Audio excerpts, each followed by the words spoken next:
text and images this side of like 4chan. Yeah, this is pretty nasty. Let's see. There's my media. We should cue the music. There we go.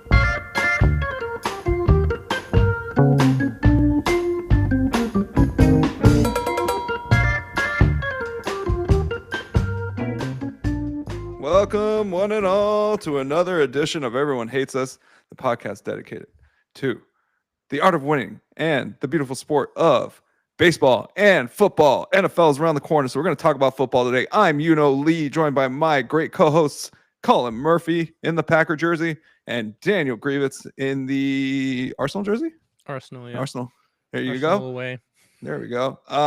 Dan, especially, thank you for joining us, because Dan's back has been a little bulky.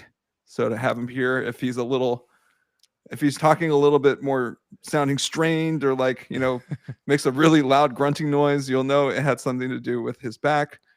We wish solidarity for Michael Parsons' back. No, it needs to be in solidarity with Malik Neighbors' back, who needs to okay, I'll stop. Anyway. Horrible fantasy. It's 2 weeks in a row I've had horrible fantasy drafts. I had a great draft. Oh, you did. Dan, so good to have you. And then Murph, of course, outfitted in his Green Bay Packer gear, as I have already mentioned probably. Guys, it's almost NFL season. And almost, as they say, only counts in horseshoes and hand grenades. So I want to think about a time where maybe almost meant a little bit more. You know, we all have moments in our life, that something almost happened and it could have just changed everything. Our own butterfly effect moment, where if this had changed everything that came after it, I would be in such a different place than I am right now that, it would just be completely unthinkable, that I would have done that. And I want to say almost, because it's not just almost NFL season. We're just thinking about kind of things that are close, but we're close calls and ended up changing, kind of what we ended up doing with our lives. And so in that, and I want to preface this by saying this was inspired by, actually, I don't know if Murph's going to get into it, but this is inspired probably by Murph's story, which is one of the craziest almosts I've ever heard in my life. And then Dan apparently is going to one-up it somehow when he gave me a one sentence of what his almost was. I'm going to go first now because I feel so inadequate compared to those two almosts. So my almost, I don't know if it was almost, but I think my son almost died on the day that he was born. And he had to go to the NICU. And this is I just want to shout out Day today because he did an awesome job. But yeah, it was when people ask me, was it the greatest day of your life? I'm like, no, it really wasn't. It was the worst day of my life. It was all this uncertainty and fear and having to calm people down. You don't really have time to think about yourself. And when something like that happens, you're really thinking about Eunice, who's, just went through labor, went through all of that. And then the other person you think about is obviously the kid, right? It's just I'm only thinking about those two people. And so that was probably the worst day of my life, was finding out that this little guy might not make it. So the biggest almost for me was little guy did make it. He was resuscitated and all that good stuff. Hung out in the NICU for 3 days and was perfectly fine. And he's sitting next to me, just looking at my phone, listening to Jay-Z. He is the greatest joy since getting married. And so for me, that's the biggest almost. I'm so happy to have him. And just wanted to shout him out because today was his first day of school. And we walked to his school, his fancy little French school. And it was a lot of fun. It's just moments like these where you think holy crap, you almost didn't happen. So that's my little almost. Now, I know that's corny and sappy, so we're going to get to some really serious almosts. Who wants to go first, Murph or Dan? I'm I'm fine going. Yeah. All right, Murph. What is it? What is it? Good. Plus, you already know all of mine anyway. It's the best almost career story. I will. Yeah, say. I mean, mine was coming out of college. I was still like not sure, as I think most people are, what they were going to do. And one of the options I had open was this grad assistant coaching job, basketball job at Purdue. And I honestly can't even really remember the name of the coach I was supposed to be working under, but he was a part of Matt Painter's staff at the time. And then all of a sudden, the Celtics ended up offering Brad Stevens that offseason. And then when he was filling out his bench for the Celtics, he ended up taking away the guy I was supposed to be working under. And then, yeah, the whole opportunity kind of vanished just like that overnight. And I do kind of think about that one a lot because I was all set to go out there to West Lafayette. And, you know, I would not have obviously even met at that point, would never worked at Baller, wouldn't have met Grievitzeu as well. Probably would have broken up with my now wife, then girlfriend at the time, because we both talked about how we weren't going to do long distance. And, you know, I just think that would have died right then and there. So, yeah, I mean, it would end up being a massive change and something just fully out of, you know, everyone's control there. The Celtics firing their coach, going with Brad Stevens. I end up with this trickle down effect that, you know, kind of decided how my whole career went. Because I wouldn't probably even be in tech at that point. I probably would have tried to go through the coaching circuit instead. So, yeah. And at least for me, that's probably one of the biggest things I can think of. Potentially even bigger than like a college decision, which is obviously a huge thing in its own right. But this one, I think especially I kind of enjoy just in the sense that I had no control over it. The offer disappeared the moment that I believe it was the defensive coordinator got promoted poached, by Brad Stevens. So it was kind of a wild situation. Wow. Thank you, Brad Stevens, by the way. Thank you, Brad Stevens, for everything Murph holds dear, including me, Ping, Dan, I don't know, all this good stuff. Yeah, he still wouldn't know Ping. I was going to say, I'd probably still be close to Ping. You're probably still close to Ping. He wouldn't know me. Yeah. I don't think it would change so much that joy. much. Yeah. Motherfucker. Well, Ping wouldn't know you either because that's true. Ping wouldn't have gone at Baller either. Actually, that's the crazy part was Collin was downstream on so many hires at Baller that like that company probably wouldn't have existed. Not probably, would not have existed if Collin went and like just would not have existed at all.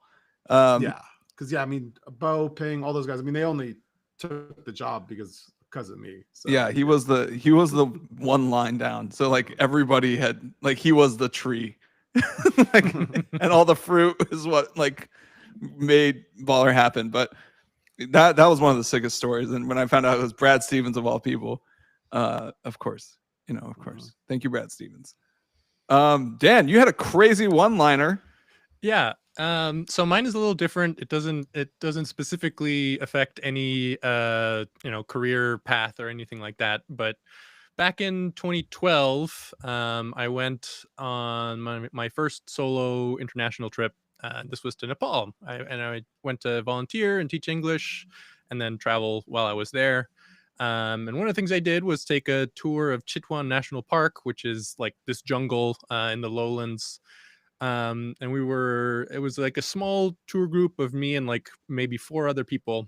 And we were walking through the jungle, and the tour guide sort of shows us in front of us, like, you see those bumps and like those bumps coming out of the river? Those are rhinos. And we're like, oh, cool. Literally a minute later, as we're walking through the forest, all of a sudden we start to hear a big commotion. And the guides, I think there was 2 guides. They start like whacking their sticks on the ground, and they start yelling, "Run!"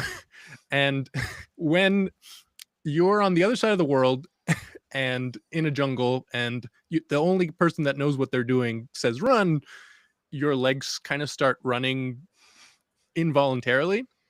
So I'm running through the jungle, and it takes a second to register that what they're actually saying is "don't run."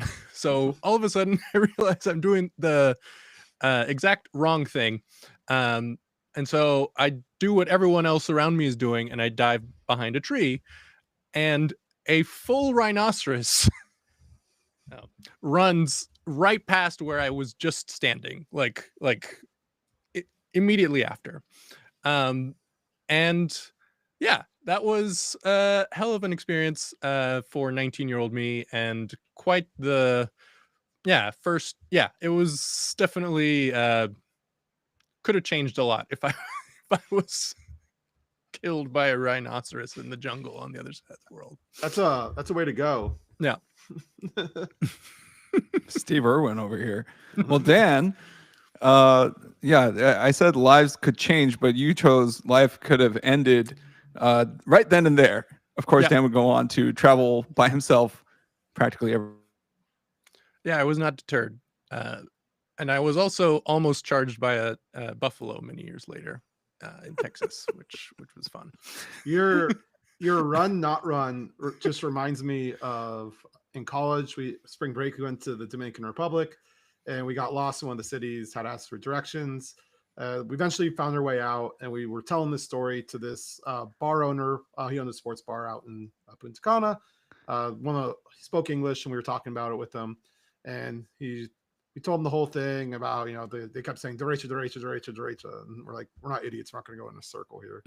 And then the guy just looks at it, he's like, are you sure they weren't saying derecho at any point? And I was like, yes, it was, because it was one turn, then straight, and none of us knew the word straight. And so another fun one with how language screw ups can kind of get to you a little bit. Yeah, I can imagine how derecha is a tricky one for sure. That's a little close. Damn, this shit was dark, guys. A lot of near death, near no Euno in your life in worst case. Like that's rough. I wouldn't compare mine to your guys' mortality. My son almost died. I was almost mauled by a rhino and killed. I almost went Brad to Stevens took my job away. I was gonna say I almost went to Purdue for grad school. The horror. Oh dear God. Anything but West Lafayette. When you said West Lafayette, I was like, oh, that's right. Oh my God. That sucks. Damn, he was ready to do it. Oh man. You would have been a great coach, Murph. I really got to tell you. I hope you know that. Yeah. All right. Well, we didn't get to fix these almost. So these kind of just happened to us, and it was just like, well, Dan, I guess you did a kind of last minute fix there and ended up saving your life. But these almost we can fix. And so I want to take a look at the teams. Of course, we are a baseball podcast, and this is late in the season. And so we've got MLB teams that are on the cusp or on the outside looking in for a playoff spot. And of course, with the expanded playoff format, we've got more teams that can make it, and as a result, more teams in the mix. So I want to preface this by saying I think the Mets are in, but it's definitely something that they might be almost on the other side of like missing the playoffs if they keep slumping. So wanted to talk about a couple teams. We can kind of handpick our teams here about maybe one minor adjustment or one little thing that each team can do, or one team can do to make that final push, to not be in almost at the end of the season, to be in. And so I believe Murph can probably kick us off. Murph, you chose an AL wildcard team, right? Oh, 100%. I mean, I think the NL's kind of set at the moment, to be honest. So yes, I did not want to touch those at all. And I looked up, and I kind of actually like the Royals' path right now. Fangraphs has them at 10.7% chance to make the playoffs at this point. And I think that's kind of, I think they're underrating them a little bit. The offense is the big problem with them all season has been the offense. They're 27th in runs scored, but Bobby Witt has been red hot the last month. Vinny Pasquantino is also killing it as well. Maikel Garcia, Salvi Perez, like they've started to get a little bit of production there the last couple of weeks. And Yastrzemski's been hitting real well for them since they got him too. Exactly. And then Noah Cameron has been just great for the rotation all year. The rotation's still strong. Even with we've seen a little bit of a setback with Lorenzen, I think. But, Waka and Lugo are still, those guys. And their bullpen's been great. 7th in ERA. Carlos Estevez doing well. But I think the thing I really like about them is the schedule. 5 of their 8 remaining series are against teams with that don't have winning records, and one of those 3 series against teams with winning record is against the Mariners. They're direct competition for that last spot, and that's a series that they host. That's going to be a massive series, and that's one that they have to win basically, because that's +1 -1 there, right? But outside of that, you're looking at the Angels twice, the Twins, the Athletics. There's a lot of wins in that schedule here down the stretch. So I kind of like where the Royals are at, all things considered. And I think the big concern for them is, can the offense keep it going? Because the offense has been the thing that's let them down the entire season so far. The pitching's been there, but can the bats stay hot? Bobby Witt Jr., we know he's good for it. Can the rest of those guys, does Salvi have enough juice to get to the finish line? Yastrzemski, can he stay hot? Pascantino, I don't know if necessarily I fully buy that he's going to stay as hot as he's been, but if the Royals keep doing what they're doing, I think they have a great shot to make it, especially because you look at some of the other teams around there. Mariners are cursed, and the Rangers are just a lot of injuries. They just lost Eovaldi for the year. Seager's going to be out with an appendectomy. I'm missing one. There's another guy that just went out. Simeon's out. So, you're talking about, like, those are some big names that you'd want for a stretch push. That's the one team above them in the wild card race. So I think them passing the Rangers is really big. So to me, I'm looking at that last AL spot, and it's screaming Mariners Royals to me. And I like the fact that the Royals are going to get that series in Kansas City. It is funny that the Rangers have had this slew of devastating injuries, but they're still, like, they've won 9 out of their last 10. Like, they keep finding they're like still right there. It's so ridiculous. It's just like, they won't go away. That's true. And they get to play us for 2 more games, so they'll get a couple more wins there. Oh, we'll get to that. Yeah. Dan, you have somebody that you kind of think that needs to go in the other direction. They might be kind of backsliding a little bit. So yeah, I mean, yeah, they kind of have been for a couple months. The New York Mets started really well and have been sort of, they fell behind in the division, and now the Reds are within striking distance, especially with a 3-game series in Cincinnati this weekend, which could really cut into, I think it's a 4-game lead right now.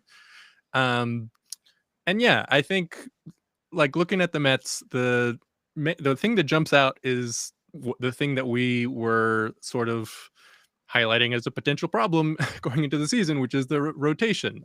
Clay Holmes has pitched way more innings than he ever has. David Peterson has pitched way more innings than he ever has. And their production has sort of fallen off.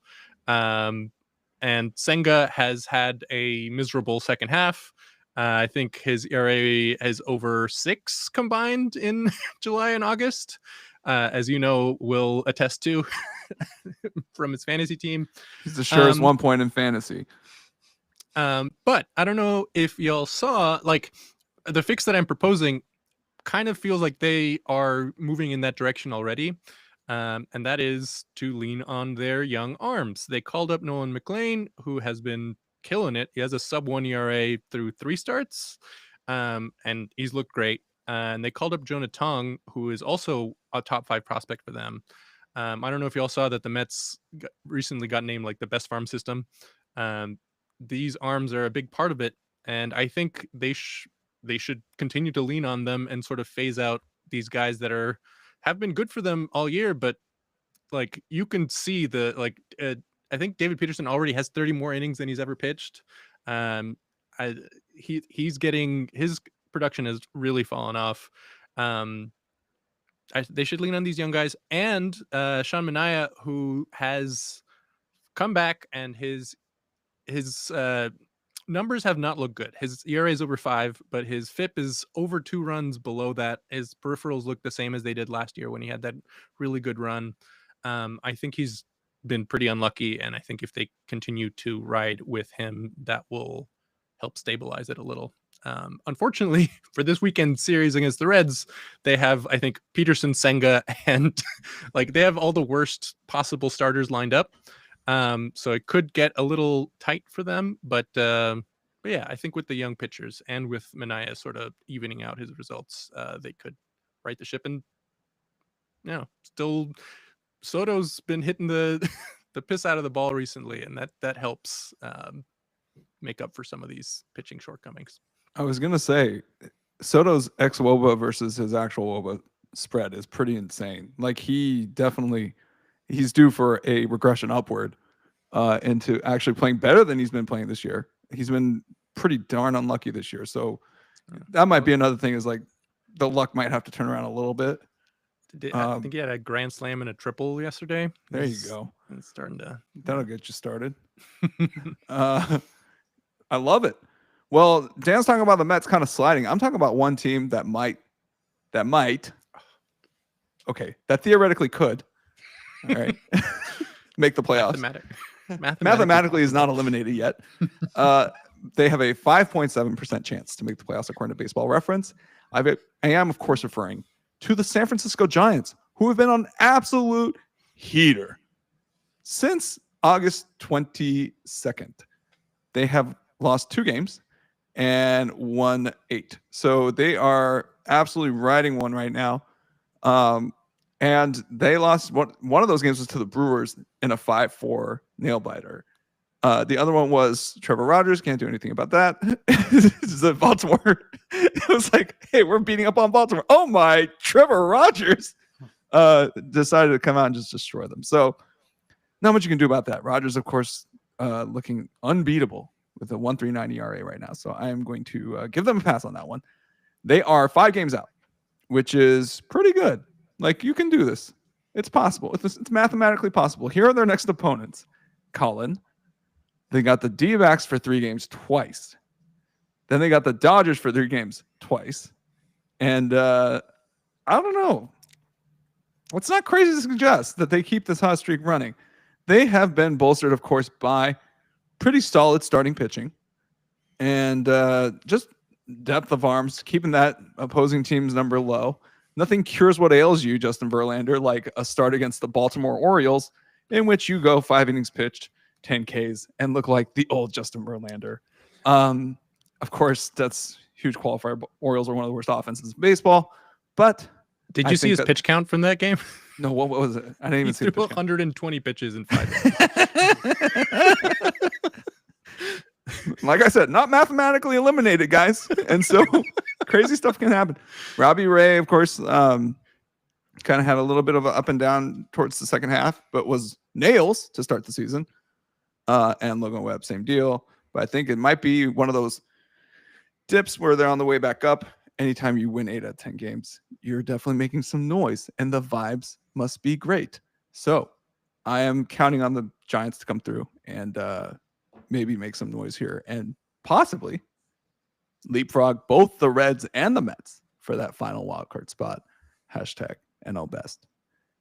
So that's my take here. I don't think it's particularly likely, but I think there is a path, and it's always about vibes, guys. It's weirdly like these like 500 water treader guys, like these teams like tend to be like vibe heavy, and then they just like pop out and just scare the crap out of you. So that's something that I think teams should look out for. Is when a team is riding high at this point in the season, like the real, like the dog days stretch run. Like, you know, I think I heard Collin say, like, is Salvador Perez going to make it? And my first time in my head is like, I don't think so, dog. Like, so that's kind of what I'm thinking about. So yeah, props to the Giants for keeping the spirits up at least, and putting some wins together, and hopefully they can keep this run going. I am not a Giants fan, or I'm the opposite of a Giants fan, but I do like to see, you know, a team that was treading water decide like, hey, enough, you know, and we're going to try to win and just give it their best shot. Unlike some other teams in the division who just tread water and act dead. Okay, moving on. Oh, actually, no. Sorry, Murph. I had to stick in a stray at the D-backs. We'll be right back, okay? And then when we get back, we're going to talk some NFL, okay? All right. Thanks for doing the research on that, guys. Yeah, Gurriel came out towards ACL. Out for the year. Can't make this shit up, dude. Can't make this shit up, bro. I'm surprised he didn't need Tommy John. You know, that's what I mean. That is the real shocker of the whole thing. I don't know if you guys saw the play. It's a hell of a catch from Blaze. Oh my God. That did it. Still say Blaze is such a good name for a Arizona athlete. I'm not surprised he's He's a humongous douche lord. He cooked you guys in that series so hard. He's such a douchebag. When he hit did you see his bat flip after that first homer? Like he tagged it, right? Yeah. Like he got it real good. And I was just like, fuck me. And Snell like knew immediately. He was just like, oh shit. And then he just stares down his dugout and then just like flips the bat like this. I was just like, you're such a douchebag. But shout out to Blaze. He's like Nice, our nice. only young guy that's like balling out. Like we're so clearly trying to play for next year. And like all the young guys just are sucking so much. Locklear and Lawler especially. Jordan Has Lawler gotten a hit yet? No. You know, I bought Over Murph 30 a with Jordan 16 Lawler rookie Ks. card, and now I regret it because that might have been the top of his market. Was when I bought it for him. Buy the peaks, sell the valleys. Yeah. Buy the peak and then just use it for kindling. All right. Let's do this NFL thing. And we're back, guys. It's almost. I keep using the word almost. It's almost NFL season, guys. It's almost. We're coming up on the most magical sports season of the year, which is when the four majors coincide. But the second one to enter the fray is, of course, the NFL. And the season kicks off this Thursday. And every team starts off undefeated. That's the old adage going into every NFL season. And so there's, optimism is running high. It's like, hey, we might, if you're the Seahawks, you're like, oh, we might make the wild card this year. Like you might, if the Packers, like, we might fuck around and win the division, guys. Like, and this is like stuff that people think before reality hits them, usually within the first 2 or 3 weeks. But we're going to go ahead and rain on some parades here and say who's not making the playoffs for sure. And I guess for sure is a little strong. We're going to make our case for why these teams aren't making the playoffs. And if I've already listed 3 of these teams on this slide here, and it's some people might be confused. I don't think any Vikings fan is confused. They're just like, well, yeah, like real hot take, guys. Nice job. I think they understand why they're on the list. Especially considering the makeup of this podcast. Humongous caveat, though. I've heard nothing but good things about JJ McCarthy in training camp. So it remains to be seen. And Brian Flores and his cadre, how do you pronounce that word? Cadre. Yeah, his menagerie of outside linebackers might find a way to get to the quarterback. But Murph, the Vikings aren't making the playoffs this year. Why? Yeah, I mean, I think it all really comes down in the NFL to quarterback play. And JJ McCarthy is a complete unknown asset. I will say his final year in college wasn't even the most convincing, even if they did win the national title. If you remember, they did beat Penn State by basically electing to not throw the entire game, and they didn't even call a single pass play the entire second half. That is, again, how dominant this Michigan team was in the trenches, that they had JJ McCarthy, a top 10 pick, and he was literally irrelevant to their ability to beat another top 10 ranked team.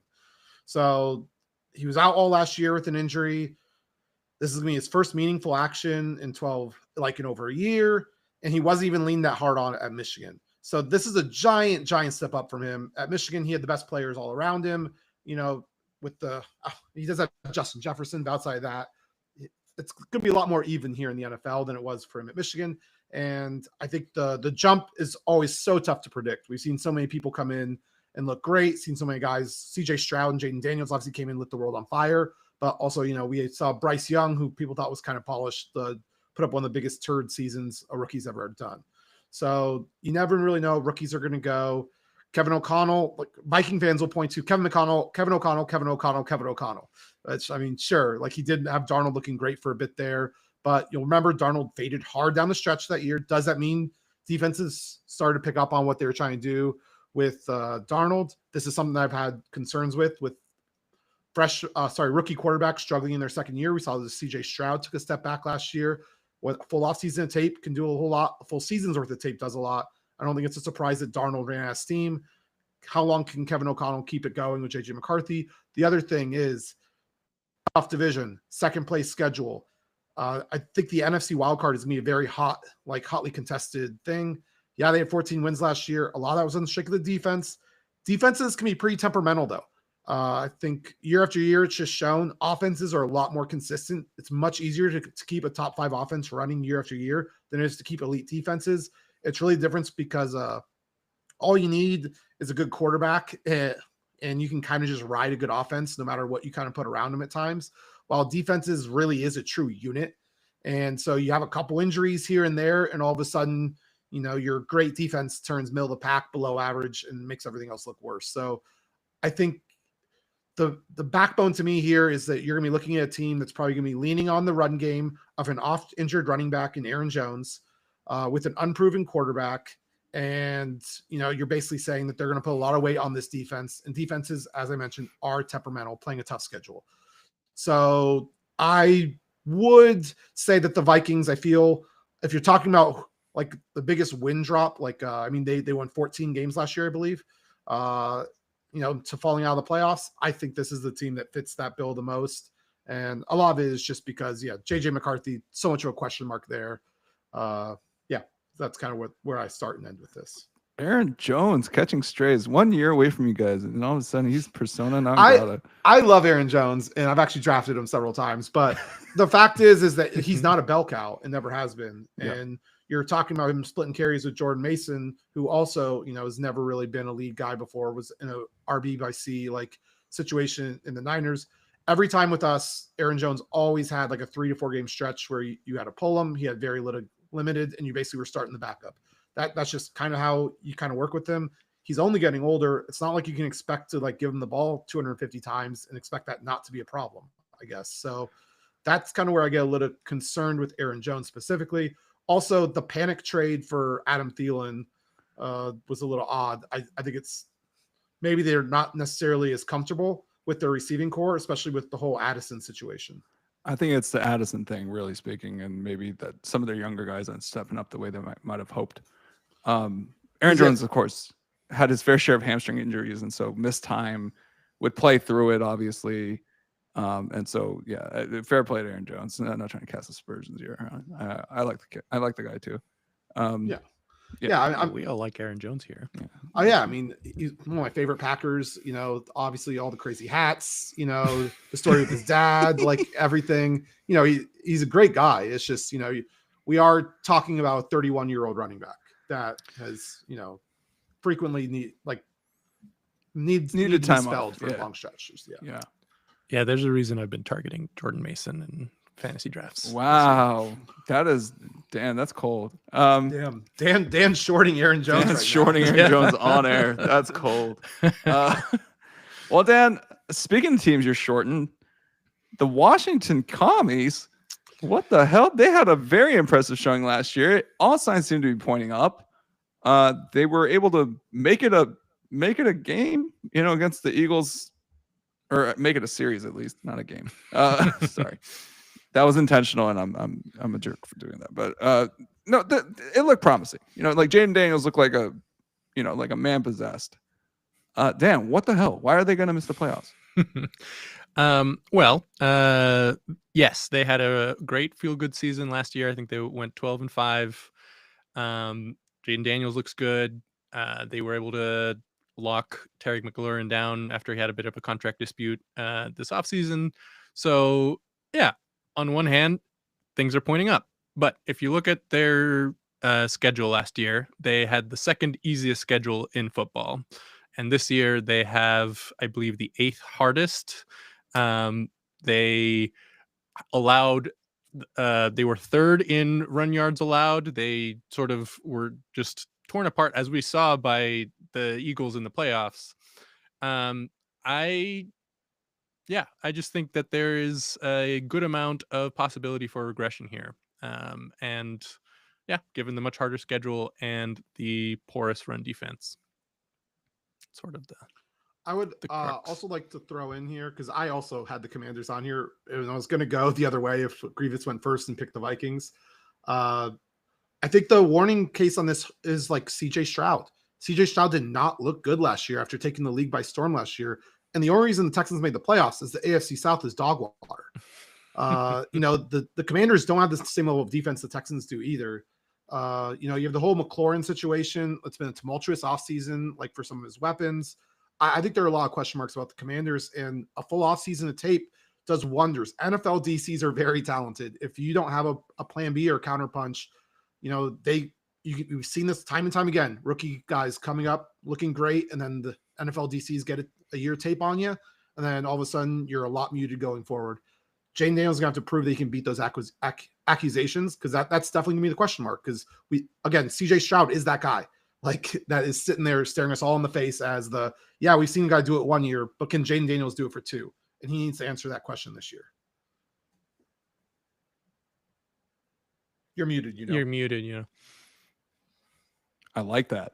You know, the Jaden's not going to see. He's not going to CJ himself this year. We hope is the the commie's line, I guess. I mean, and like, I'm not saying that CJ Stroud's destined to be like a mid quarterback. Like, he can certainly have taken time to look at his offseason and improved himself, and he can have a good bounce back year this year. I'm just talking about heading into this season. You know, if you ask me, is Jane Daniels going to replicate his rookie year? I would say probably no. I think he's probably going to have a decent step back this year, as I think a lot of what they did last year is going to be scouted out and kind of more well prepped for. I think a lot of times NFL DC, sometimes without proper tape and kind of with just college tape to go on, it's tough for them to properly know how to neutralize a guy that has a unique skill set like some of these guys have. And to me, it's the biggest question mark with Jane Daniels is, can he survive an offseason of DCs pouring over game film? I like that. I like that we were touching on this theme of, well, they put the game on tape, and they, you know, it's basically accumulated knowledge that is available for other teams to study. And so I like that thing. I probably buy that when it comes to CJ Stroud. And when it comes to Jaden, I like to think of Jaden as a more complete QB than CJ. But again, remains to be seen. Like, we'll see how it all shakes out. Going from dubious quarterback play to not dubious at all quarterback play, I have the Kansas City Chiefs missing the playoffs, and it's a crazy. I know. We try not to be hot take artists here, but the more I chew on this, the more like it does like kind of give you some pause. The AFC West is not the dog water division that it has been in years past. The Broncos defense looks solid. Like, that's looking like a team. And then you've got the Raiders starting to make moves, trying to switch things up. And of course, you know, the Chargers are always in the mix. You have teams like this that are kind of getting better every year. And then you have Kansas City, which seems to be on a bit of a trajectory of, like, they won a lot of close games last year. They were very dependent on, you know, just getting bailed out with calls. Mahomes wins, their way through the season. And so I don't know if that same thing will be there for them this year. I think missing Rashee Rice for 6 weeks, for 6 games is pretty rough. I think Travis Kelce's showing signs of, like, slowing down. And Eunice and I were talking, is Taylor Swift basically 10 Kim Kardashians? Like, that is, I don't know how much of a curse this is going to be that he's gotten engaged to arguably the most famous woman on the planet, but it can't be great, you know? And so he's turning 36. This is a very normal age for tight ends to decline. This isn't the Kardashians with Lamar Odom ending up, like, you know, in the hospital. Sir, Lamar Odom. No, we're not going there. I love Lamar Odom. You back up. I love that man. Sorry. But there's a lot, like Collin said, defenses, they fluctuate from year to year. You know, one injury can really set things off. You know, you lose a nose tackle, things can all of a sudden go sideways. You know, offenses are a little bit more stable. But man, the Chiefs have been anything but stable on offense. Like, it is looking dark out here, guys. I don't know how the hell they're going to score points. It does remind me a little bit of, sorry guys, both of you Packers fans, when the Packers would, like, refuse to get weapons for Aaron Rodgers, and they're just like, you're Aaron Rodgers, figure it out. It does feel a lot like they're kind of doing that with Pat, where they're just like, you're Pat Mahomes, figure it out. We're not going to trade for a number 1 wide receiver. Like, figure it out, dude. And so, yeah, this schedule, guys, is not a joke. I know they play the AFC South this year, which, like, lol, I know. but like they've also got Bills, Ravens, Eagles. I believe they have. I think it's at Bills, and then it's the NFC East exchange. So it's like Eagles, Commies. Like these are like not play around teams. Like these are like, yo, it's gonna be a rough year, man. Like if you don't bring your A game, like it's gonna be tough, guys.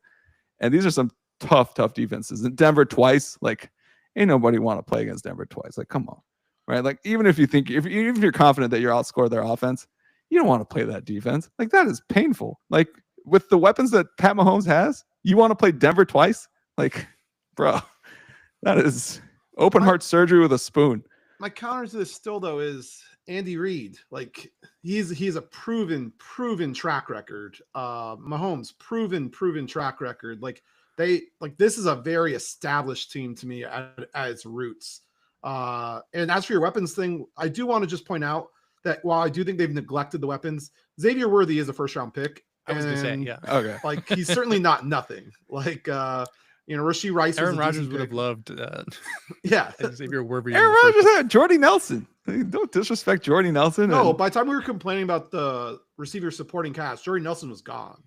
Like it was like Devontae Adams rookie season dropping like 17 passes. No, the receiving core was still good then. Yeah, because that was Nelson, Cobb, James Jones, Devontae. Like that was good. It's 2018 on. I think people started complaining when it was turned into Devontae and friends. You drafted Jordan Love instead of a wide receiver. What are you doing? Yeah. Amari Rodgers, like, that was a summer of drama. It really was. Like Aaron was pissed. Like him and Goody had to like have a public like, oh, we're fine. Like when you have to do that, it's always like, oh, this did not go well. I mean, Pacheco's not bad. Like, I mean, I agree that I think there's some real questions on this offense, but I mean, you're looking at like their top 4 receivers: Xavier Worthy, Hollywood Brown, Juju Smith-Schuster, Rashee Rice when he gets back. Like, I have a stomach ache just hearing those 4 names. Murph. Like I don't know if Xavier Worthy is going to be all that. I mean, a lot of college legends in there, more than pro legends. I will say that it's rough, dog. But I don't think it's nothing, especially Reed, Mahomes. We've seen him before. I don't know. I think you're wild for this one. Like, and I know that their schedule is tough, but you're also listing a lot of teams that they've had a mental like vice grip on for years. Like, I fully believe the Ravens and Bills will find ways to blow a game versus the Chiefs. I mean, it's the regular season. It's the regular season. Like it's early season too. But the Ravens haven't even been able to do it in the regular season. They remember Isaiah Likely, like whatever, stepping out of bounds. Yeah. Oh my gosh, wasn't that the season opener last year? Yeah. The Ravens. I don't think the Ravens have even beaten them in the regular season. They just lose to them. The Bills have this weird fetish of beating them in the regular season just to lose in the postseason. Postseason don't show up. Possible. Yeah. But they've also got the Lions. Like this is a dick breaking schedule, guys. Like it is not. It's looking dicey. Is what I'm saying. If there was a year where the Mahomes Reed, like Chiefs, were looking dicey and like looking a little shaken, I think it's this year. Especially coming off a Super Bowl loss. Like we all know how that goes. You know, you had a longer season than everybody else, and you didn't get the fun stuff that comes with having a longer season than everybody else, like the win. But I think this is the weakest the Chiefs have looked in quite some time. So I think if there was a year that they miss it, this would be the one. That's my highly qualified take. I agree. This is the weakest I think they've ever looked, and I think it's just they're on a bad trend line, but they were the 1 seed last year. They have been to 3 straight Super Bowls on some absolute bullshit, I might add. Like, oh my gosh, Murph. And yet. We already this was a talking point at the start of our podcast last year when you were highlighting all the bullshit wins that they kept doing, but they keep doing it. Like they keep doing it. Yeah. And I was so tight for that Super Bowl. You guys have no idea. I knew we had the better roster on paper. Like if it was a Madden simulation, we would have smoked them. But like leading up to that game, I was so tight. You guys remember, I was super, super tight. I was like, God, Mahomes is going to find a way to BS his way to another Super Bowl. And then that happened. I was tight in the Irish sense, not really in the nervous sense, but I was tight in that way also. But it was a good thing to watch. But yeah, I just think this is the weakest year that they've This is the most shaky they've looked going into a season in a while. I agree with that as well. Yeah, but I who still think knows? they'll Like, make the playoffs. watch them BS their way to the fucking playoffs. Like whatever, do it again. Yeah, like to me or whatever. My big thing is you heard my criticisms. The other two is track record means so much to me and established quarterback play. And between Andy Reid and Mahomes, like you're talking, it's like Brady and Belichick to an extent where you kind of just trust them to get it done, and it doesn't really matter. Like the rest of the details will sort itself out, like throughout the season. All right. I mean, Yeah, fair counter argument. But yeah, well, I will clip this going back if they do miss, but I don't plan on it. You 100% should, because that would be. I think we're on the same page though. It's just like I don't see it as highly likely, but I do think it's the most likely it's ever been. All right. Well, shifting gears to like Murph was talking about, the Kansas City Chiefs have a college all-star team at wide receiver. Well, guess who wasn't a college all-star team this weekend? Number 1 Texas got popped 14-7 by Ohio State. We found out who the true number 1 was. Arch started as a plus 600 favorite to win the Heisman Trophy. Murph, is the campaign over? I don't think you can lose a campaign in week 1, but I will say this: he had a chance to really kind of plant his flag, right there, and just say, "Hey, I'm the front runner. Everyone else, come get me." A road win at the defending national champs would have done a lot for that. He kind of came up flat. But yeah, it's week 1. I don't think he's I don't remember. I can't think of anyone that really had a bigger outing. There were only 3 games between ranked opponents, 4 if you count Farmageddon, which happened the week before in Dublin. So it's not like there was a lot of other high memorable moments to go through. Texas is still going to play through an SEC schedule. If they continue to be the team that everyone expects them to be, then we're talking about an SEC championship game as well. All this stuff is going to come before any voters come through. There's still a lot of time for him to come through. I will say, though, it has to be a little concerning to all the Arch believers, because, there's that big debate all last year between him and Evers.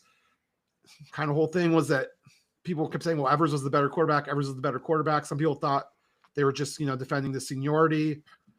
Arch had a chance to kind of maybe throw some, water on the fire of he wasn't ready last year. He just didn't quite bring it. The Texas offense looked really lethargic and ineffective for most of the day. And I mean, that one pass that he had that was, at the end there, that was well behind the receiver. You could call it a drop. NFL receivers would call it a drop. If you're the Heisman favorite, that has to be better. That ball has to be placed better. I like that. Yeah, no, I know exactly which pass you're talking about. And if you're going to line up under center, you do have to you have to wear it. And with that said, this is a pretty tough test for your first start. It's like, hey, it's the defending national champions, week 1. You're good luck, bro. You'll be all right. You got this. Yeah, you got this. Yeah, in Columbus. Freaking A, dude. It's pretty rough as first week tests go. Murph, I'm going to say right now, unfortunately, because of the visibility of this game, because of people now kind of anchoring their bias against Arch, despite the fact that he played against a amazing defense, that they're going to hold it against him, and he has an uphill battle now to win the Heisman. I don't think he's going to get it. I think it's kind of ruled out at this point, just because it's such an uphill climb. He would have to really, really show out. And I didn't see the potential for, he didn't put up a series. It's not like they scored 3 touchdowns or something and then lost 24-21. They put up 1, and he had a pick too on top of that. It's just what the, yeah, you can't show that and then expect people to take you seriously as a Heisman candidate when other people are going to be balling out. Other teams are going to have there were teams that had absolute cupcake week 1s, and as unfair as it is, they're going to get Heisman buzz because people just look at the numbers. They don't watch the damn games, right? And so it's just that could happen too. So this is really all to say Jaden Mayav is going to win Heisman Trophy, but I think what's it called? They play 3 very inferior teams the next 3 weeks. Then he goes to the Swamp and they play the Red River Shootout. I think everyone's going to totally forget about week 1 if he balls out and wins those, goes in the Swamp, defeats Oklahoma in the shootout. then they're going to talk about him as maybe a dark horse. You know, he still's going to have that game holding back a little bit, but he ends the season at Georgia, our home against Arkansas, and then against A&M, and then a potential SEC championship game.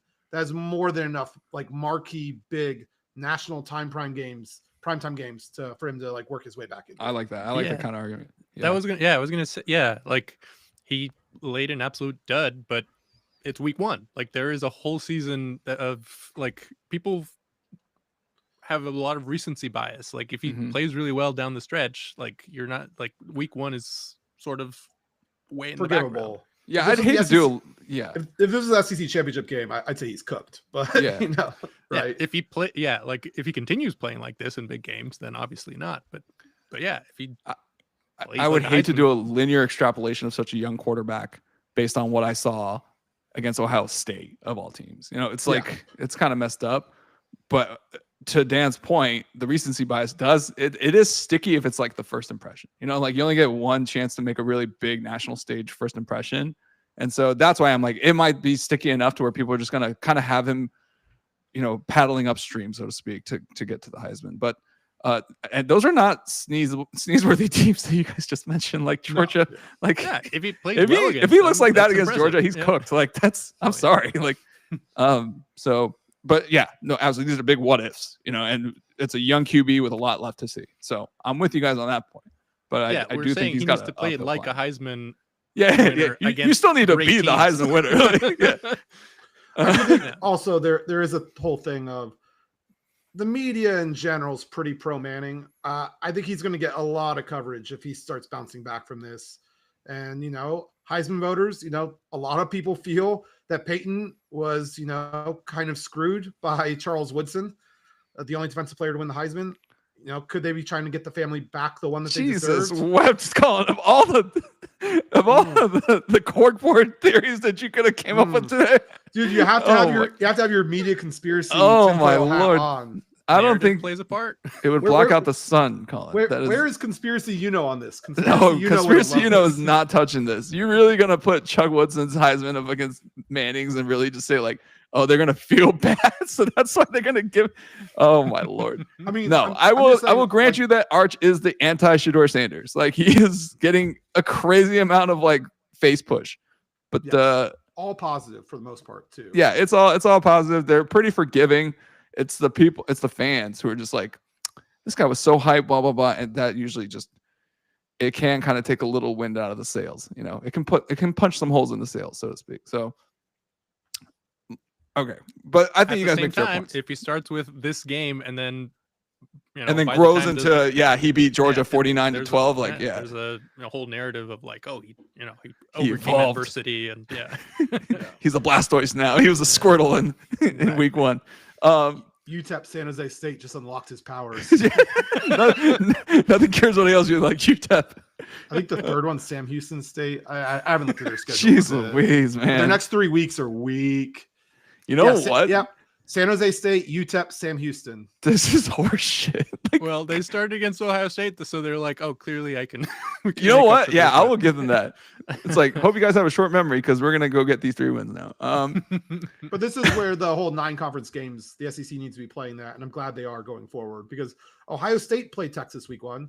They also play 9 conference games. So they only have 2 of those BS games like in the middle. Texas still has 3. Like, yeah, it's a marquee one, but all it's really doing is getting to 9 P5s, which is what every other team does. Yeah. Every other conference, not blaming Texas specifically, but the SEC is just one below what everyone else is doing. I mean, it's just different in the SEC. It just matters more. Okay, Murph? Stop. We're like Big Ten 5-1 versus the SEC in bowl games last year. Like, just like nobody gives a shit about your stupid conference. All right. Hey, speaking of stupid conferences, the ACC. Miami Hurricanes beat Notre Dame 27-24.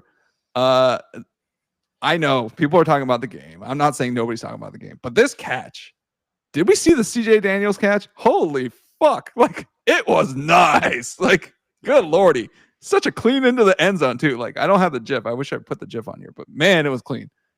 Catch of the year? I mean, got to be, in pole position going forward. I think also, we've seen all these one-handed catches on multiple levels. People call them the Odell catches and stuff, but this one to me is a little bit different in the sense that what's not shown in this little image is there's a safety right there on the top side of him. Oh yeah, that's right. Yeah. This is the middle of the field. This Odell's was on the sideline where he wasn't really going to get creamed. They have lightened up on the rules on this. 20 years ago, someone like Polamalu would have taken his head off and his legs and his hip. But still, to expose yourself like that, middle of the field, safety's there, it just adds something extra to it to me, just because of the risk of impending doom that is coming down from behind you. 13 seconds left in the second quarter, by the way. So this is right before halftime of that game. So that's also another nice little nugget there. Dan, what do you think? Catch of the year? I mean, pretty good catch. I saw one clip of it in passing. Pretty nice. It was sexy. Let's move on to more depressing / funny news, depending on how you feel about Bama. Alabama, 31-17 to Florida State. Good grief. A Florida State team that went 2-10 last year. I think this is officially the largest margin of victory and highest ranked team by any team in their first week after going 2-10 in the previous season. Like, I literally saw that on Reddit College Football. And all right, Kalen DeVore, who in here is looking like somebody who is on trial for his job, is on trial for his job. So, like, guys, is he on the hot seat? Like, because like it's weird when you have these coach rotations. Like, it's not going to go like you think. I mean, USC didn't get over Pete Carroll for, like, I want to say the better part of 2 decades. Like, it was pretty dirty. Are you guys over him? We have what's his name? Rex Ryan's brother now. So I think we're over it. I don't know. I mean, we're not. Like, it sticks around when you have success. It's like a curse, right? Like, and Bama, unfortunately, does not have Nick Saban anymore. They've got this guy who's got a $70 million buyout, I might add. $70 million. I don't think the GDP of Alabama is $70 million. So that's a tall order. Merv, should they fire him and get somebody new? Or what do they got to do? Like, I mean, he's 100% on the hot seat. Yeah. People were mad enough that they missed the playoff last year. I don't think starting off this season with a non-conference loss, their whole thing before was, what's it called? SEC schedule. When you're losing to ACC teams, it just doesn't really, hit the same way. I mean, I think they're going to give him time to try and right the ship, but this is just not a promising start for Alabama. This is not a patient fan base by any stretch of the imagination. And I think the other thing that's important to mention here is that it's not like things are going to get super easier here going forward. They do have Louisiana Monroe as kind of a little mini bye week, but Wisconsin comes to town next, and then they're at Georgia. So, they're likely taking 2 losses here. So they're probably heading into the Vanderbilt game at 2-2. If you lost to Florida State, you could definitely lose to Wisconsin. If you lost to Florida State, you might lose to Vandy. What the hell was that? So, I mean, if you're looking at them at 1-3 heading into that Vandy game, you could potentially see even a move there. Just because this team is not a very patient fan base. And I don't think I can. All right, guys, sorry. I gotta jet real quick. I'll be right back. Yeah. We'll just continue on this then. But yeah, 2-2, I think they probably stick with them though. And probably let them see it out. And maybe potentially be losing to Tennessee just because they really hate Tennessee. That could be the line. If they head into, because they'd be 4-3, then heading to South Carolina, who's currently top 10. That might be tough for them to look at because that slate right now is looking pretty tough. They have a 4-game stretch where it's Tennessee, at South Carolina, LSU, Oklahoma, all 4 ranked. Yeah. I mean, following up an absolute legend like Saban is always tough. Signing up for this job, it is funny. It was funny on the college football subreddit seeing all the Washington fans just having a great time with this result because they were mad at him leaving for this job. And like, you understand why you take the job. Like, Alabama's such a prestigious position, but like after someone like Saban, like how do you follow that up? Like the Patriots, Jared Mayo lasted a season and he got fired. We just saw this week with Bayer Leverkusen, Xabi Alonso, like Eric Ten Hag got fired after 2 games. I mean, soccer's really wild with it. Soccer's different, but still, like, you know, like it's tough. Like, it's almost like a sacrificial lamb. Oftentimes, like you put in a guy to sort of take the heat, and then the next guy is the actual replacement. If you're lucky. If you're Man U, you're still looking for a. I mean, I think that's why. I don't know if we're going to start to see it more just because the buyouts are so big and the fame is like so tempting. But I mean, Chris Peterson, obviously just sticking around Boise, and the devil, sometimes might just be super, more comfortable, I guess, for you to live with. Because, I mean, DeBoer would have been, he could have milked that national championship game appearance forever at Washington. Oh, yeah. Like, it's not like Washington's like a sorry program. It's just, it would have taken like a couple of years of missing, like not being bowl eligible before they'd be like, I think you'd start to hear some rustling. He would have bought himself some serious like goodwill with that fan base. So yeah, it's instead all out the window, right? Oh all yeah, at once, immediately after. But I do think nobody cares, Kalen. They might fire him if they don't make the playoffs this year, and that's looking very likely. How the hell are you gonna make the playoffs if you can't even beat Florida State? Yeah, well, not even just that. It's just their schedule's so tough. 3 losses, like, is probably the minimum. Like, you probably want to be at 2, which means they can only drop 1 the rest of the year. A schedule that has, Oklahoma, LSU, Georgia, South Carolina, and Tennessee in it. Like, yeah, I'm just happy to see Alabama taken down a notch. It's been a long reign of terror, boys. Okay, yeah. I don't believe that people actually want to go play in Tuscaloosa. I think people want to go play for Nick Saban. And I think that's ultimately, sorry, Kalen. Dan, did you kind of talk about like, as an SC fan, how like not getting over a coach actually ends up haunting you? Because we had such a coaching carousel. Like, I want to say I remember this. It's Pete to Lane.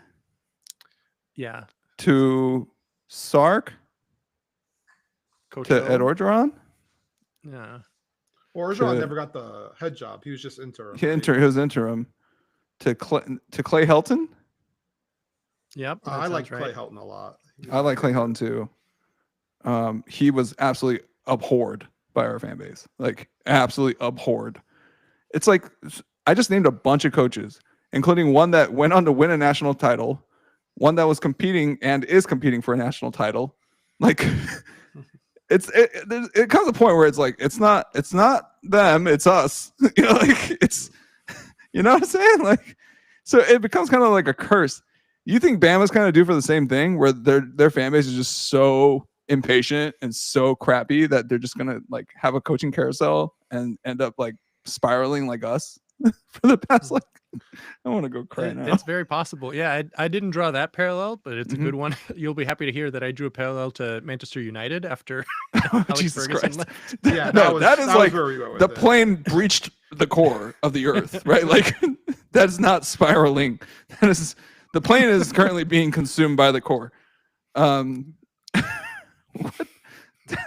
Yeah, that's not spiraling, Dan. Spiraling for Manchester United was like 3 seasons ago. Okay, like, oh no, I'm saying like Ferguson left what? Like yeah, that's a good one. I like that. Actually, that's a pretty good one too. Yeah, but it's so like in college, it's like, you don't have that many games to establish yourself. Yeah. There's only so many losses you're gonna put up with, and apparently getting up 62 points to Arizona State's gonna get you left on the tarmac.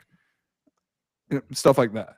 So yeah, I mean, it's like what we were saying when you came back on, like Kalen DeBoer like was in such a cushy place in Washington. Like, he took them to the national championship, and then he left, and so all the Washington fans hate him, and now it's looking like all the Alabama fans hate him, and all of a sudden, yeah, he's kind of screwed because, yeah, You know what, Kayla? Just get fired and sleep on your $70 million at night. Okay, like yeah.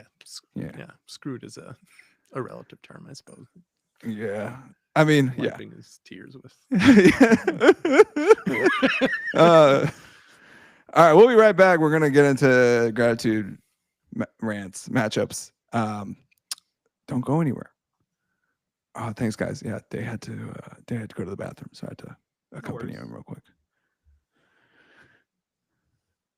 All right, and we're back, boys. It's time for our favorite segment, matchups that we're looking forward to. Gratitude and rants. Of course, in this podcast, we like to stay in the present, boys. Stay in the present as much as we can. So we're going to do a quick preview of a matchup that we're looking forward to this week, and then also stay present in our gratitude. Be grateful for positive things happening to positive people and not negative things happening to crappy people. I think we're definitely going to talk about the correct angle on this, boys. But all joking aside, I'll go ahead and kick it off. My matchup I'm looking forward to, obviously, is here. It's the Philadelphia Eagles versus the Dallas Cowboys Thursday on Peacock, and it's going to be amazing. I can't wait to see how we lose this game and embarrass ourselves on national TV. I just know that this team's going to find a way. Yeah, I mean, well, we'll see. But we look like world beaters. We lost a lot of personnel over the offseason. But we brought a good chunk of them back. It's just we lost Milton. Ooh, I don't know, man. So that's my matchup. I'm kind of anxious to see what we look like. I'm excited to see if we care. I'm excited to see how many points George Pickens scores for no particular reason at all. But that's what I'm stoked for that. Okay. My gratitude and rant are actually related. And my gratitude goes to Foolish Bailey, one of my favorite YouTube channels. Did one of my favorite videos I've seen this year about how baseball and gambling, like people need to tone down the baseball so that gambling can really take over. And as you guys know, we don't really do a lot of gambling content on the show. We don't actually like to do like picks or bets or stuff like that. And that is by design. And it's because, we're so tired of hearing, all this sports talk in between our beloved gambling ads. The Foolish Bailey video is amazing. If you haven't seen it, watch it. It's very funny. I can't believe he kept a straight face and was able to manage that for an entire video. It's literally called Gambling is Ruining Baseball. Yeah. No, baseball is ruining gambling. Baseball is ruining gambling. Yeah. And it's the best. My rant is, of course, now that we're hitting the magic quadrant, or the magic quad of baseball, football, NBA season kicking off, and NHL and college football, is about sports betting. And it's about the stupid things people do when they lose their bets. I am lucky enough to know some athletes who will tell me about some of the stuff that they're going through. And it sucks that even at the D1 or the top 100 tennis ATP top 100 ranked guys level, top 100, emphasis on closer to 100 than 1 guys who are getting death threats in their DMs because they dropped, they lost a break point, they got broken one time and apparently that was part of the parlay. Just the kind of stupid crap that people just take way too far with gambling. And for as much as we like to think of ourselves as a free market economy and, you're free to make your own responsible decisions, clearly this country has demonstrated in many ways that they don't know how to handle that responsibility. And it's at the expense of athletes who are probably already overworked, overstressed, overpaid, but also overworked, overstressed, and just don't need to have to hire security for their family, especially my guys on the ATP who aren't making a ton of money to start with. It just sucks. So yeah, if you are out there and you're gambling, I just want to ask you guys to do it responsibly. Please. And if you lose, it's not the player's fault. It's your fault. You're the loser. Okay, like I just want you to know, you're the loser. You lost because you're a loser. Okay, you didn't. That athlete has accomplished likely more than you ever will in your lifetime if you think like that. So please, like, just do not put this on the athletes. I know poor athletes are going to pay so much money. Some of these guys aren't. Okay, like a lot of these guys aren't. So who cares? Take your loss like a man. Don't Yeah, I was whine on social own media. your loss. Yeah, don't. Yeah, and don't take it to the players. You know, like you know what? I'm fine with you whining on social media because I don't visit that shit anyways. Okay, but like, but even if you're tagging players, no one wants to hear about your bet. No one wants to hear about your bet. No one wants to hear about your fantasy team. No one wants to hear about any of that shit. Like, yeah, keep just that to can yourself. it, bro. Yeah, just can it. All right, like it wasn't gonna happen. All right, so yeah, just want to put that out there because have heard more than one complaint about death threats from guys on the tour after the U.S. Open. Sucks to hear that. I don't want to hear that shit. All right. Yeah, Dan, you can go ahead. Remember to keep it positive. I will. But first, matchups. I shouted out the Reds Mets series this weekend. Should be very interesting, very competitive. I am also looking forward to several NFL matchups. But I think most of those will be covered. The matchup that I am most looking forward to, and this is a Everyone Hates Us exclusive for two of our loyal listeners, is this weekend, which I texted y'all about. We're going to go see the, what is it called? The Lakefront Face-Off, which is the Chicago Stars against the Orlando Pride. So we're going to see Marta play for the Orlando Pride, and the potential successor for best women's player in the world, Elizabeth Uwaye, who they just acquired against Mallory Swanson and the Chicago Stars up in the Northwestern campus. Yeah, should be a really cool experience. Rant is Luis Suarez, who continues to find ways to I have tried to defend Luis Suarez over the years. My dad's side of the family comes from Uruguay. I still have family there. I've been trying to support him since 2010, at least. And he spit on a Seattle Sounders staffer this week after the game. Once again, just like I have completely given up. Yes, everyone is right about Luis Suarez. He is a complete knucklehead and deserves all the criticism. Like, come on, dude. It's MLS. What are you spitting people for? Like, it's a retirement league. I'm thankful for, and I'm surprised that I forgot to bring this up for the graphic. I'm thankful for Jerry Jones and his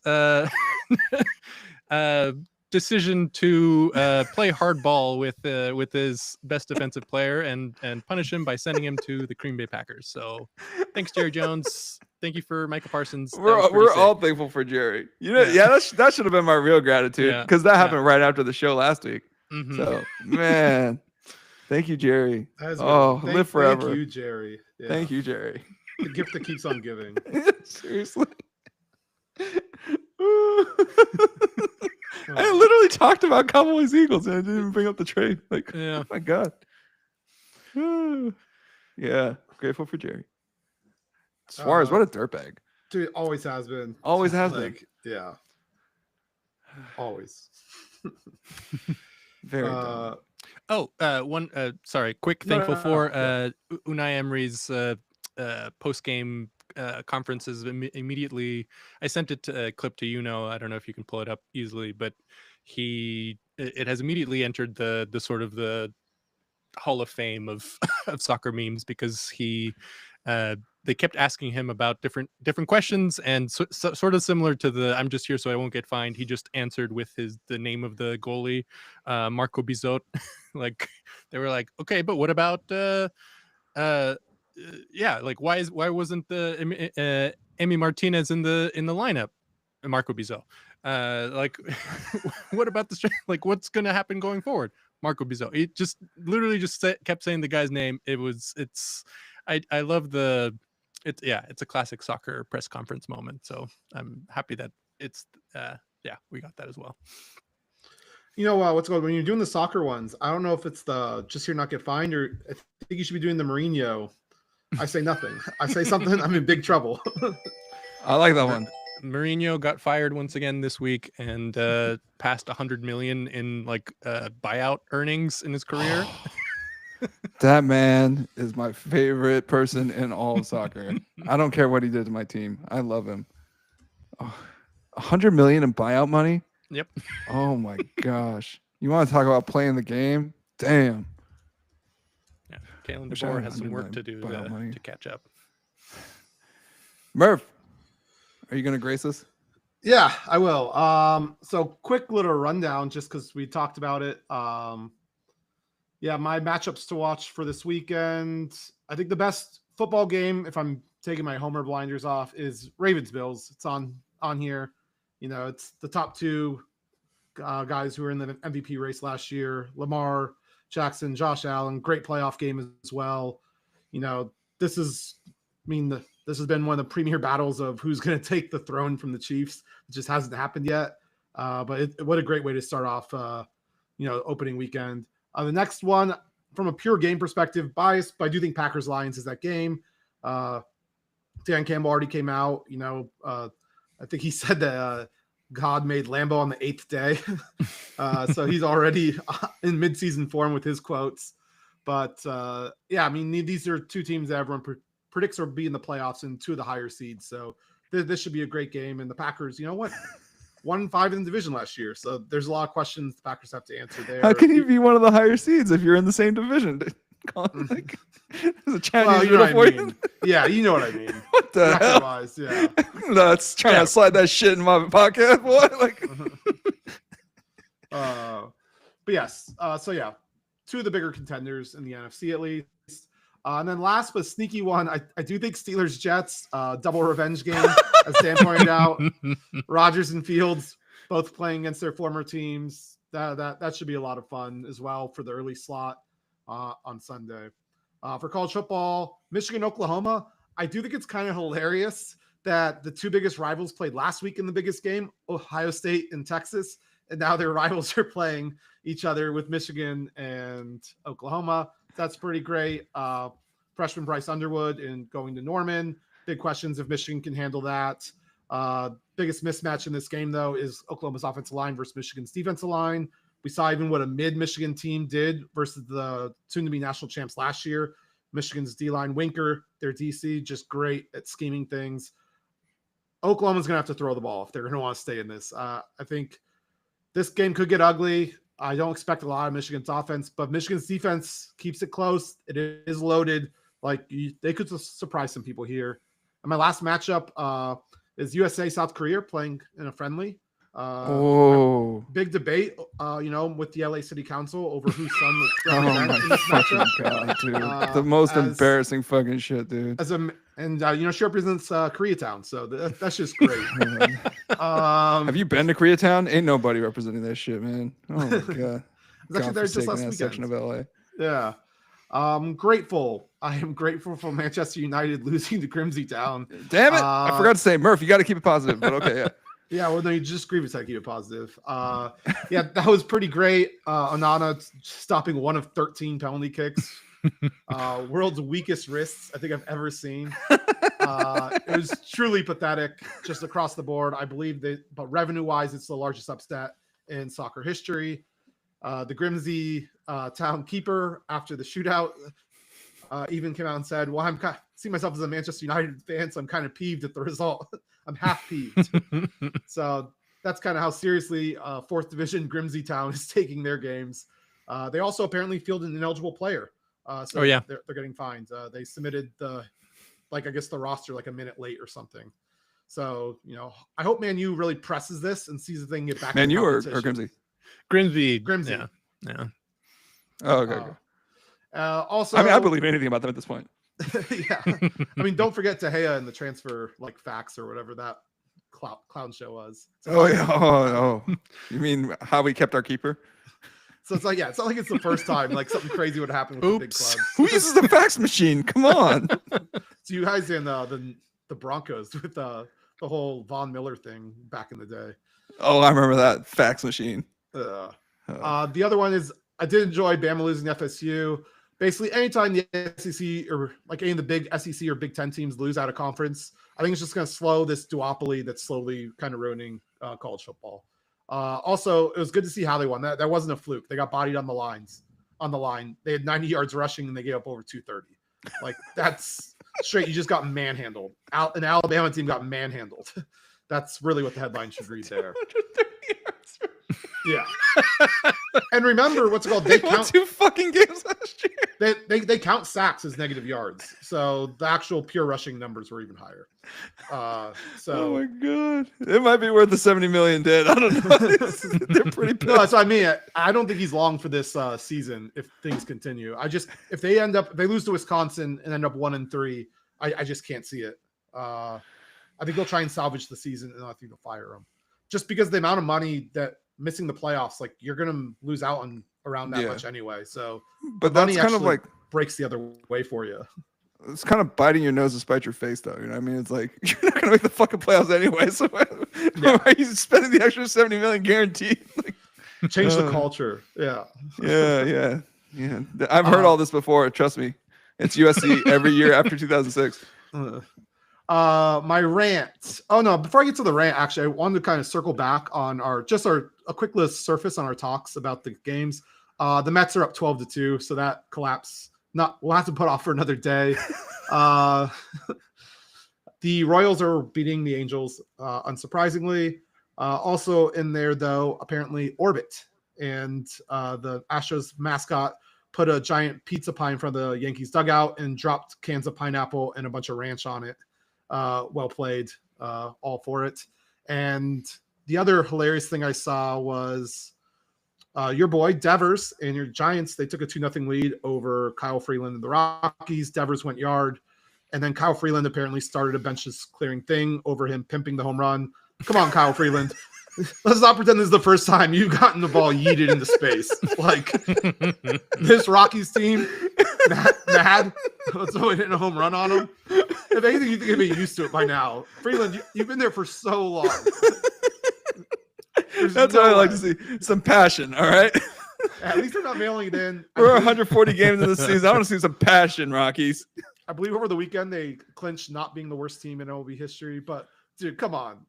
How are you getting so mad over someone staring down a home run?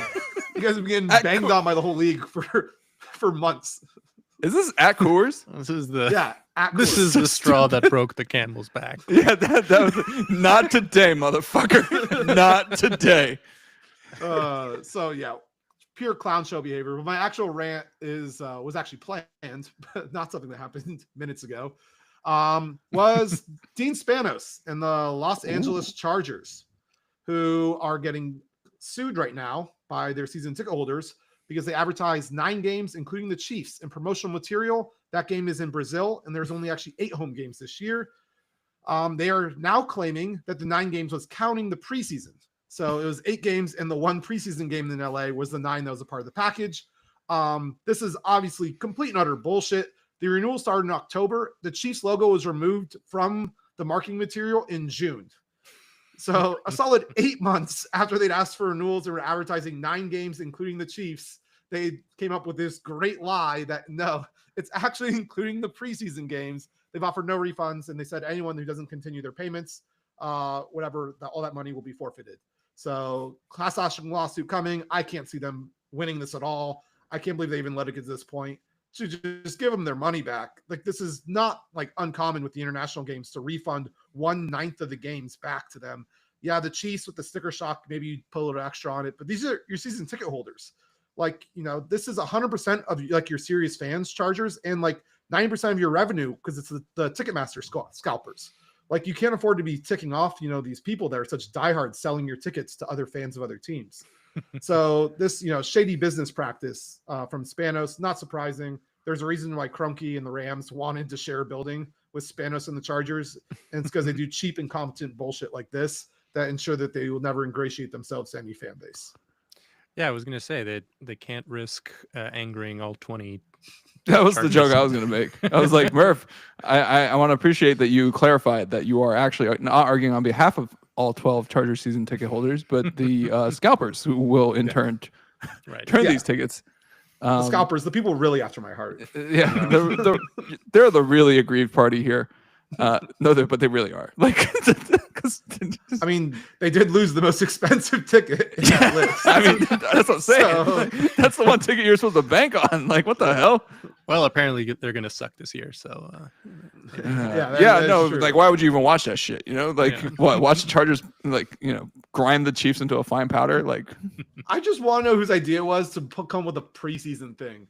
Like, no one buys that. yeah, Like, I want to there's see never that been meeting. It's such a- like, well, we can say that it was a preseason thing. Well, why don't we just roll with that? All right. I mean, you Perfect. sure? And then they didn't Yeah. realize that they hadn't switched the marketing material. They still had the Chiefs logo. But like, the preseason games have always been a part of the season ticket packages, first off. So no, that's not what it counts at all. It's such just a lame and pathetic excuse from a $1 billion franchise. I just can't understand, when I don't know, these teams have massive like groups of people involved in this end up making just these dumb, like really shitty and stupid decisions that like you would expect from like some third-rate enterprise or franchise. Which, but by the way, that's kind of heads what up. Spanos does. Spanos is cooked. There's no way he's winning that lawsuit. Like, he No. will be. Yeah, he will be ordered to pay that out. 'Cause- Like the second argument that they're making about like the Chiefs ticket being worth more than everything else and stuff, like I don't know. I feel like that one's a little bit more murky territory, but you have to give them back the money for the 9 games and for give the it back missing 8. game. Yeah, like, that's like per se you owe them that. And then the Chiefs thing, yeah, I think you can argue it, but I think the inarguable part is that Spanos is going to cough up one way or another. He's just tacking on a bunch of legal fees on top. And being for a what jackass reason? about it. Like, I don't even understand the point of this. Like, You think you get to be owner of an NFL franchise being real fucking level-headed and rational? Like, is that how it works? Like, it's just there's no way anyone with a brain is telling him he's going to win this lawsuit. Like, well, they good thing screwed you're up, good thing you're whatever. coming after an NFL franchise owner. All right, because that hall of brains is pretty damn small. Okay, like, come on. But yeah, so I don't know. It's just shocking to me. Also, just the whole thing of antagonizing your own fans. I'll just never get it from ownership and stuff. Especially because to me, it's a slam dunk case. Like, you're paying out. Why are you pissing off your fans? Why are you rolling this along? Like, what are we doing here? Like, You know what, Collin? Dean's probably saying the same thing that we're saying. What fucking fans? On that note, we'll wrap it up. Thanks, guys, for joining me. And obviously, big thank you. Sorry, Collin. Dan gets an extra big thank you because he stood up straight through excruciating back pain. Dan, I hope you feel better the soon. real MVP. There you go, real MVP. Murph, thanks for joining us. I know you got kind of backed up with work, but I appreciate you coming in. And yeah, it's awesome to hear from you guys. Thanks again for joining us and watching and tuning in. If you're watching us on YouTube, make sure to give us a like and a subscribe. We'll try to go live at the same time every week, depending on Murph's work schedule. That's not a straight Murph. That's actually how it is. And also, if you're listening on any other platform, be sure to give us 5 stars, rate us. And yeah, thank you guys. See you next week.